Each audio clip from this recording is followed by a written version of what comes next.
तो जय हिंद, नमस्कार साथियों, मैं मुकेश सर आप सभी का स्वागत करते हैं स्टूडेंट आज के इस क्लास में। स्टूडेंट अगर आप सभी भी रेलवे आरपीएफ कांस्टेबल 2024 एग्जाम की तैयारी कर रहे तो यकीन मानिए स्टूडेंट आज की इस क्लास में आप सभी के लिए काफ़ी ज़्यादा इम्पोर्टेंट आज की क्लास होने वाला है। क्योंकि स्टूडेंट आज की इस क्लास के अंदर हम लोग सारे मोस्ट इम्पोर्टेंट क्वेश्चन को कवर अप करने की कोशिश करेंगे एंड इस क्लास के अंदर आप सभी के प्रीवियस इस क्वेश्चन के साथ आप सभी के से मोस्ट इम्पोर्टेंट प्रश्न लिया गया जो कि आप सभी के आरपीएफ एग्जाम में आने के लिए काफ़ी ज़्यादा इंपॉर्टेंट क्वेश्चन हो जाते हैं। तो आप सभी से एक ही रिक्वेस्ट है कि अगर आप सभी भी उस वर्दी को सपने को साकार करना चाहते हैं और अपने माता पिता को दिखाना चाहते हैं कि ले मैं तो वर्दी पहनकर आ गया, तो आज की इस क्लास को आप लोग जोश और जज्बे के साथ अपने वर्दी को पाने के लिए इस क्लास को एंड तक जोड़ देखिएगा।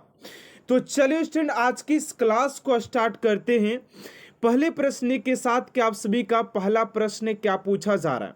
और मैं आप सभी से यही चाहूंगा कि आप लोग इस क्लास को एंड तक जोड़ देखिएगा और हर एक प्रश्न का आंसर आप लोग कोशिश कीजिए कि कमेंट बॉक्स में जोड़ दीजिएगा, जिससे क्या होगा कि आपसे कॉन्फिडेंस लेवल हाई होगा कि मैं तो इतना क्वेश्चन कर पा रहा हूं तो मैं इस वर्दी को सपने को साकार करके रहूंगा और मैं इस वर्दी को पा करके रहूंगा। इस बात को दोस्तों आप लोग ध्यान दीजिएगा। चलिए पहले प्रश्न की ओर बात करते हैं। पहला प्रश्न क्या पूछा जा रहा है, कह रहा है कि चुनाव आयोग की संचालन शक्तियां भारतीय संविधान के किस भाग के अंतर्गत आती है। चुनाव आयोग की संचालन शक्तियां भारतीय संविधान के किस भाग के अंतर्गत आती है। तो राइट आंसर हो जाएगा आप सभी का ऑप्शन नंबर 3 यानी कि 15 में आती है, भाग 15 में ऑप्शन नंबर सी आप सभी का राइट आंसर हो जाएगा।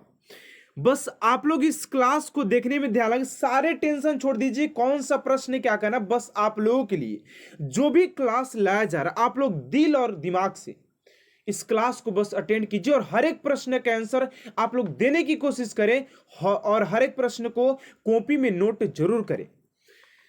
चलिए अगला प्रश्न है कि तमिलनाडु का निम्नलिखित में से कौन सा त्योहार भगवान मरुगा को समर्पित है। तमिलनाडु का निम्नलिखित में से कौन सा त्योहार भगवान मरुगा को समर्पित है। तो राइट आंसर हो जाएगा आप सभी का ऑप्शन नंबर 3 यानी कि थाईपुसम हो जाएगा।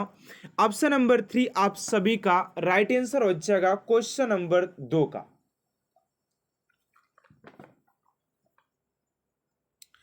चलिए अगले प्रश्न को बात करती कौन सा यंत्र वाहन द्वारा तय की गई दूरी को मापता है। कौन सा यंत्र वाहन द्वारा तय की गई दूरी को मापता है। अब ये क्वेश्चन तो आप सभी के लिए बहुत ज्यादा हलवा लगेगा और कुछ स्टूडेंट ये भी बोले होंगे कि सर क्या ऐसा भी प्रश्न भी पूछा जाता है। तो जी हाँ, आप सभी से ऐसे भी प्रश्न पूछे जाते हैं। हर प्रश्न आप सभी के टफ नहीं और हर प्रश्न आप सभी के लिए उतना आसान भी नहीं होता जितना कि आप लोग सोच रहे हैं, ठीक है ना। तो राइट आंसर हो जाएगा आप सभी का ओडोमीटर हो जाएगा। ऑप्शन नंबर सी आप सभी का राइट आंसर हो जाएगा यानी कि 3 को ऑप्शन नंबर सी हो जाएगा। चलिए अगले प्रश्न को बात करते हैं। आप सभी का 4 नंबर प्रश्न यहां पर पूछा जा रहा है कि किस राज्य ने बेघर लोगों के लिए अबुआ आवास योजना शुरू किया है। किस राज्य ने बेघर लोगों के लिए अबुआ आवास योजना को शुरू किया। यह भी क्वेश्चन काफी ज्यादा इंपोर्टेंट है, ध्यान दीजिएगा। राइट आंसर हो जाएगा झारखंड सरकार ने इस योजना को शुरू किया है। और आप सभी के एग्जाम में कहां से प्रश्न पूछे करंट अफेयर से आप सभी की क्लास में इसी क्लास में मैं बताने वाला हूं, तो ध्यान से जरूर समझिए। चलिए अगला प्रश्न आप सभी का 5 नंबर, संविधान में कितने प्रकार के संशोधन किए जा सकते हैं। संविधान में कितने प्रकार के संशोधन किए जा सकते हैं। तो 3 प्रकार के संशोधन किए जा सकते हैं। कितने प्रकार के किए जा सकते हैं दोस्तों, 3 प्रकार के। ऑप्शन नंबर 2 आप सभी का राइट आंसर हो जाएगा क्वेश्चन नंबर 5 का। ओके चलिए अगले प्रश्न को और बात करते हैं। 6 नंबर प्रश्न कि निम्नलिखित नदियों में से भारत की कौन सी नदी अरब सागर में गिरती है। यानी कि ऐसी भारत की कौन सी नदी है जो अरब सागर में गिरती है? भारत की कौन सी नदी है जो कि अरब सागर में जाकर के गिरती है? गंगा, नर्मदा, महानदी या कृष्णा? तो ये हो जाएगा आप सभी के नर्मदा नदी। नर्मदा नदी आप सभी का राइट आंसर हो जाएगा क्वेश्चन नंबर 6 का। चलिए अगले प्रश्न को और बात करते हैं। आप सभी का 7 नंबर प्रश्न है कि निम्नलिखित में से कौन सी चित्रकारी सोने के लेप के लिए प्रसिद्ध है? निम्नलिखित में से कौन सी चित्रकारी सोने के लेप के लिए प्रसिद्ध है? अब यह ऐसा कौन सा क्वेश्चन है? तो राइट आंसर हो जाएगा 7 का ऑप्शन नंबर बी यानी कि तंजौर चित्रकारी हो जाएगा। ऑप्शन नंबर 2 आप सभी का राइट आंसर हो जाएगा। चलिए अगले प्रश्न को और बात करते 8 नंबर है कि रुइया गोल्ड कप निम्नलिखित में से किस खेल से संबंधित है? और आप सभी के एग्जाम में 1 से 2 प्रश्न स्पोर्ट्स से जरूर पूछेगा और उसी टॉपिक में से पूछेगा आप सभी के कप एवं ट्रॉफी से। मैं आप सभी को 100% गारंटी देता हूं कि आपसे कप एवं ट्रॉफी से 1 प्रश्न पूछेगा और 2 प्रश्न आप सभी के स्पोर्ट्स से जरूर पूछेगा। तो राइट आंसर हो जाएगा आप सभी का ब्रिज हो जाएगा।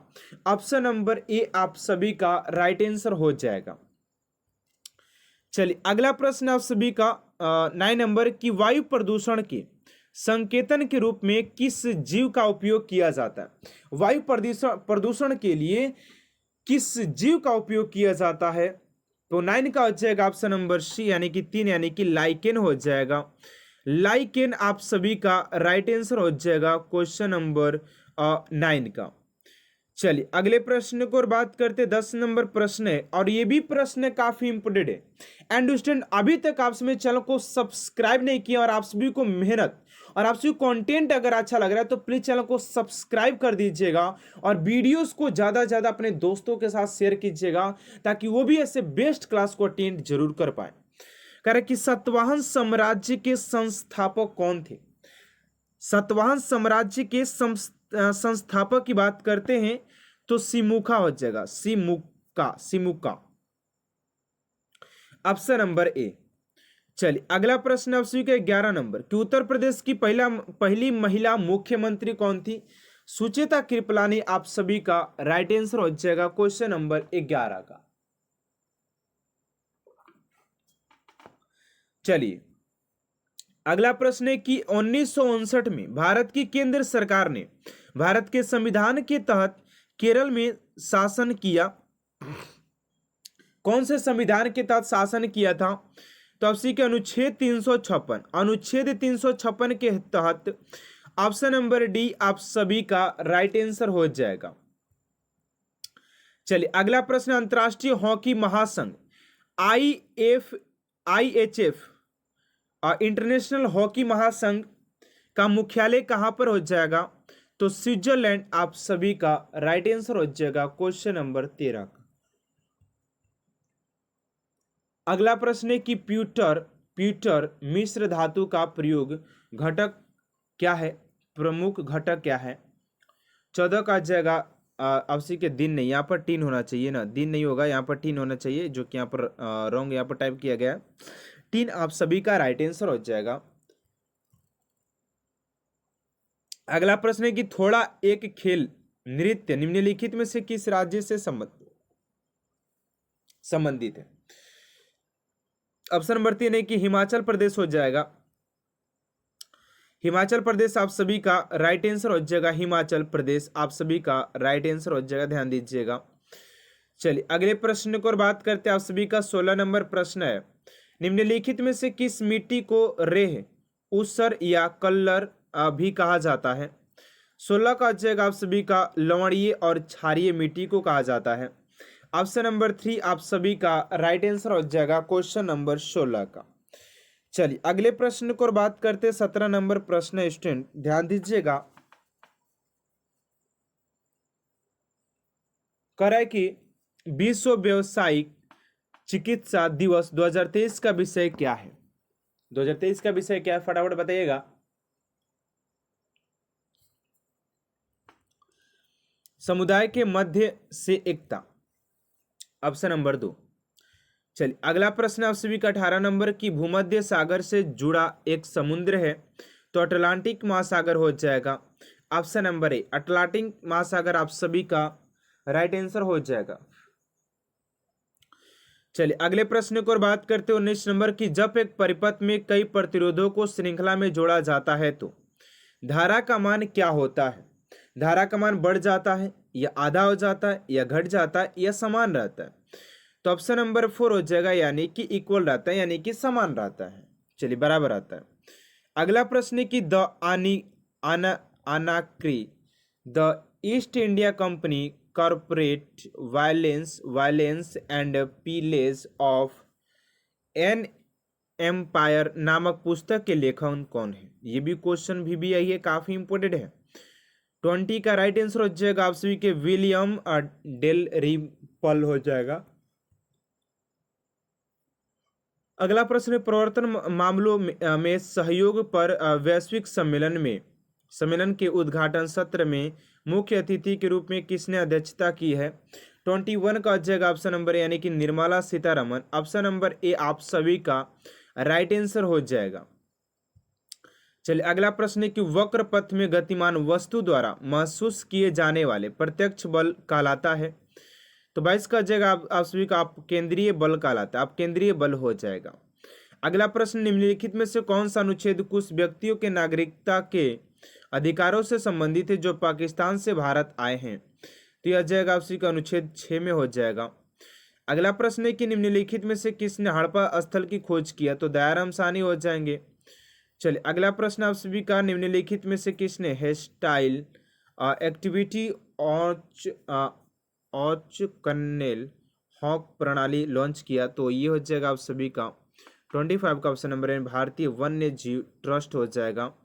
अगला प्रश्न चालुक्य वंश की राजधानी आप सभी के बदामी हो जाएगा। निम्नलिखित में से कौन नव नियुक्त केंद्रीय सत्कर्ता आयुक्त है?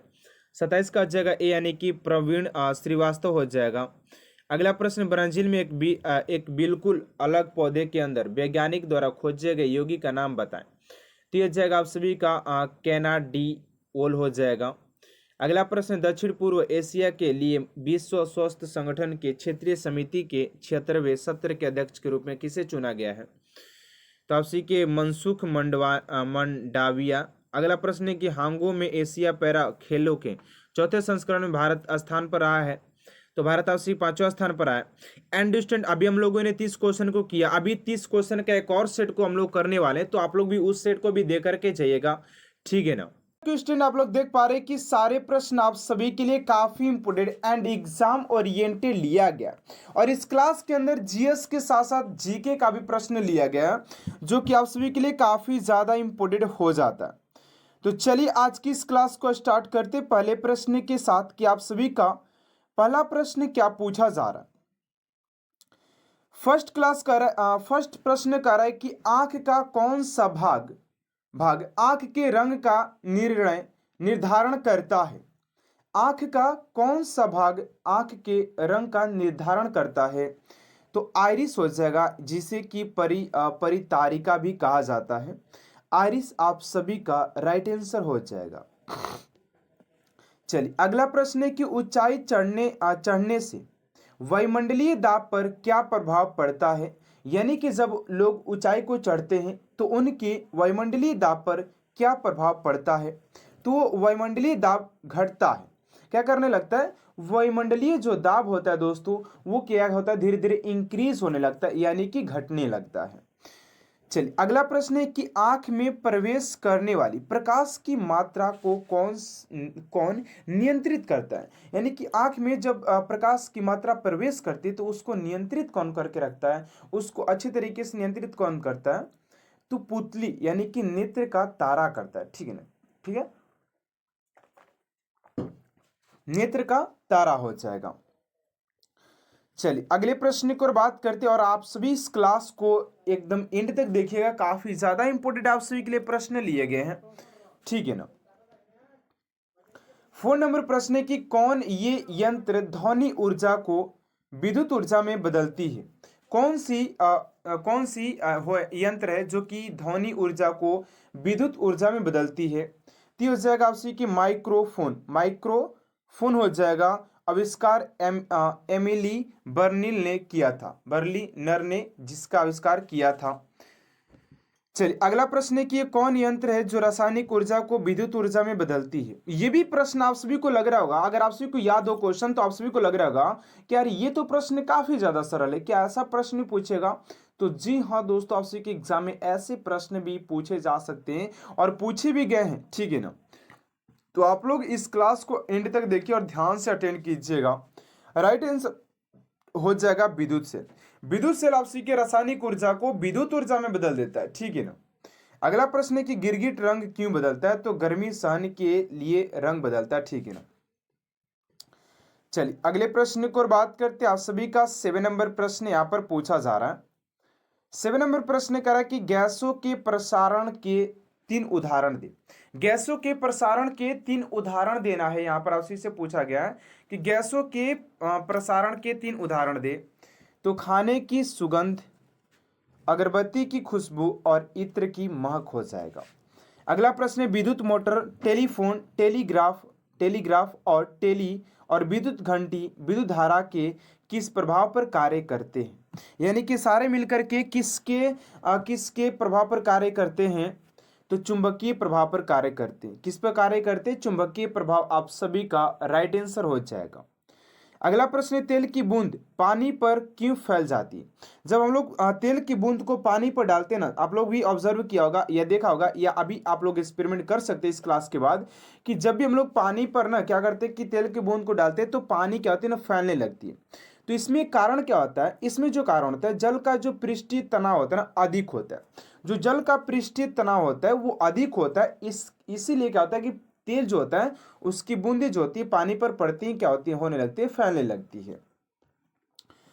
चलिए अगला प्रश्न आप सभी का यहाँ पर देखिएगा 10 नंबर प्रश्न है। एंड अभी तक आपसे हमारे चैनल को सब्सक्राइब नहीं किए स्टूडेंट, तो प्लीज चैनल को सब्सक्राइब कर साथ साथ बेल आइकन को भी प्रेस कर दीजिएगा, ताकि ऐसा जब भी मोस्ट इंपोर्टेंट क्लास आप सभी के लिए अपलोड किया जाए तो आपके पास क्लास सबसे जल्द पहुंचते रहे। अगला प्रश्न है कि द्रव की बूंद किस वजह से गोलाकार होती है? यानी कि जो भी द्रव होता है, द्रव की बात करें जब पानी ले सकते हैं, तेल ले सकते हैं, दूध ले सकते हैं, तो उसका जो बूंद होता है ना, आप लोगों ने ऑब्जर्व किया होगा, उसका जो बूंद होता है वो क्या होता है, गोलाकार ही होता है, चिपटा उपटा नहीं होता है। आप लोगों ने भी देखा होगा कि वो चिपटा नहीं, वो सिर्फ गोलाकार ही होता है। आखिर क्यों होता है? तो पृष्ठीय तनाव के कारण से क्या होते हैं, ये सारे गोलाकार के रूप आकार ले लेते हैं, ठीक है ना। अगला प्रश्न, धातु की शुद्धता का निर्धारण किसकी सहायता से किया जाता है? धातु की शुद्धता का निर्धारण किसकी सहायता से किया जाता है? तो आर्किमिडीज का सिद्धांत के द्वारा किया जाता है, ठीक है ना। चलिए अगला प्रश्न, परमाणु विखंडन प्रतिक्रिया के दौरान उत्पन्न ऊर्जा का प्रयोग किया जाता है तो विद्युत बनाने में।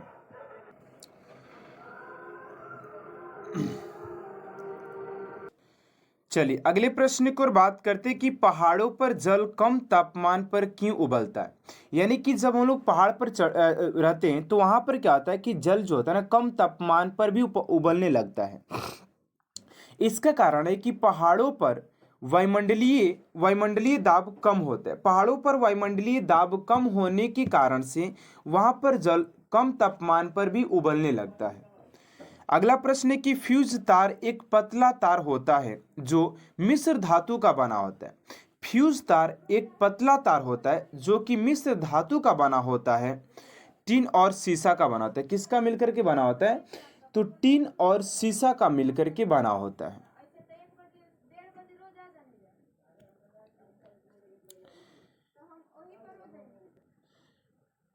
तो अगला प्रश्न है कि बादल वायुमंडल में क्यों तैरता है? जो बादल होता है वायुमंडल में क्यों तैरता है? इसके पीछे रीजन क्या है? तो अल्प घनत्व के कारण या निम्न घनत्व के कारण ये क्या करते हैं कि वहां पर तैरते हुए नजर आते बादल जो होते वायुमंडल में, ठीक है ना। चलिए अगले प्रश्न की ओर बात करते हैं। आप सभी का 16 नंबर प्रश्न है कि मात्र 2 ऊतक कौन से हैं जो खून से ऑक्सीजन प्राप्त नहीं करते? मात्र 2 ऊतक कौन है जो कि खून से ऑक्सीजन प्राप्त नहीं करते हैं? तो राइट आंसर हो जाएगा आप सभी का नाखून और कर्निया हो जाएगी। चलिए अगले प्रश्न की ओर बात करते हैं। आप सभी का अगला प्रश्न पूछा जा रहा है कि मानव शरीर में सबसे छोटी हड्डी कौन सी है। तो मानव शरीर में सबसे छोटी हड्डी की बात करें तो स्टेपिस हो जाएगा। अगला प्रश्न है कि रेफ्रिजरेटर किस सिद्धांत पर कार्य करता है। तो द्रव की वाष्पन सिद्धांत पर कार्य करता है। चलिए अगले प्रश्न की ओर बात करते 19 नंबर प्रश्न है कि तोलन लोलक की कालावधि किस पर निर्भर करता है। तो लंबाई के ऊपर निर्भर करता है। अगला प्रश्न है वॉशिंग मशीन किस सिद्धांत पर कार्य करता है। तो अपकेंद्रण पर कार्य करता है। विटामिन बी1 की कमी से कौन सी बीमारी होती है। तो बेरी होता है। विटामिन बी1 कमी से बेरी रोग होता है। अगला प्रश्न है विद्युत प्रेस के तापन तंतु नाइक्रोम को किसके बीच रखा जाता है। तो अभ्रक हो जाएगा। अगला प्रश्न सबसे पहले प्रकाश की गति किसने मापा था। यानी कि सबसे पहले प्रकाश की गति को मापने वाले की बात किया जाए तो रोमर हो जाएगा रोमर। अगला प्रश्न साइकिल चलाने वाला मोड़ लेते समय क्यों झुकता है ना। वह झुकता है ताकि गुरुत्व केंद्र आधार के अंदर बना रहे ताकि गिरने से बच सके ना। चलिए अगले प्रश्न को बात करते हैं 25 नंबर है कि हाइड्रोजन के कितने आइसोटोप होते हैं। तो 3 होते प्रोटियम ट्यूरेनियम और ट्रिटियम। अगला प्रश्न भारत की पहली महिला राज्यपाल कौन थी। सरोजिनी नायडू हो जाएंगी। भारत में कोयला प्रचुर मात्रा में पाया जाता है तो गोंडवाना क्षेत्र में पाया जाता है। चलिए अगला प्रश्न कि प्रकाश संश्लेषण में पैदा होने वाली ऑक्सीजन का स्रोत क्या है। तो जल हो जाएगा। महात्मा गांधी के जन्म दिवस को किस रूप में मनाया जाता है। तो अंतर्राष्ट्रीय अहिंसा दिवस के रूप में मनाया जाता है। अगला प्रश्न धान का खाने योग्य भाग कौन सा होता है। तो बीज होता है। अगला प्रश्न है कि गरीबी हटाओ का नारा भारत के किस प्रधानमंत्री ने दिया है। तो इंदिरा गांधी ने दी थी। मूंगफली का सर्वाधिक उत्पादन किस देश में होता है। तो भारत में हो जाएगा। ऑस्ट्रेलिया की पहली महिला प्रधानमंत्री जूलिया ली गिलार्ड हो जाएंगी। अगला प्रश्न सबसे सरल एरोमेटिक हाइड्रोकार्बन कौन सा है। तो बेंजीन हो जाएगा। माउंट एवरेस्ट पर 2 बार चढ़ने वाली पहली महिला कौन थी। तो संतोष यादव थी। नाभिकीय रिएक्टर में किस प्रकार की नाभिकीय प्रक्रिया होती है। तो नियंत्रित विखंडन होता है। अगला प्रश्न केंद्रीय बौद्ध शिक्षण संस्था भारत में कहाँ पर है। तो आपसी के लेह में हो जाएगा। मनुस्मृति रामायण और महाभारत की रचना किस काल में हुई थी। तो शुंग काल में हुआ था। भारतीय विश्वविद्यालय अधिनियम किस वायसराय के समय पारित किया गया था। तो लॉर्ड कर्जन के समय पारित किया गया था। चलिए अगला प्रश्न है कि राष्ट्र कवि के नाम से किन्हें जाना जाता है। तो मैथिली शरण गुप्त को जाना जाता है। पानी के टैंकों में शैवाल को खत्म करने के लिए प्रयुक्त किया जाने वाला रसायन कौन सा है। तो कॉपर सल्फेट है। जस्ते का निष्कर्षण किस अयस्क से होता है। तो जिंक ब्लेड से होता है। चलिए अगला प्रश्न कि बॉल पेन का आविष्कार जॉन बोर्ड्स ने किया था। बॉन्ड ने। मशहूर गोल्फ खिलाड़ी विजय सिंह किस देश से बिलोंग करते हैं। तो फिजी हो जाएगा। तो आज की इस क्लास को यहीं तक एंड करते। आप सभी को क्लास कैसा लगा इनमें जरूर बताइएगा। अगर आप सभी क्लास अच्छा लगे तो प्लीज चैनल को सब्सक्राइब कर साथ साथ बेल आइकन को प्रेस कर दीजिएगा ताकि ऐसा मोस्ट इंपोर्टेंट क्लास स्टूडेंट आप तक सबसे जल्द पहुंचते रहे। और आप सभी के रेलवे आरपीएफ से रिलेटेड ऐसे बहुत सारे क्लास को अपलोड किया गया है जिसमें आप सभी के previous question practice set and model paper भी अपलोड किया गया है। आप लोग नहीं देखे तो जाकर के इस चैनल के ऊपर आप लोग एनालाइज कर सकते हैं। तो मिलते हैं स्टूडेंट नेक्स्ट क्लास में। Thanks for watching my class.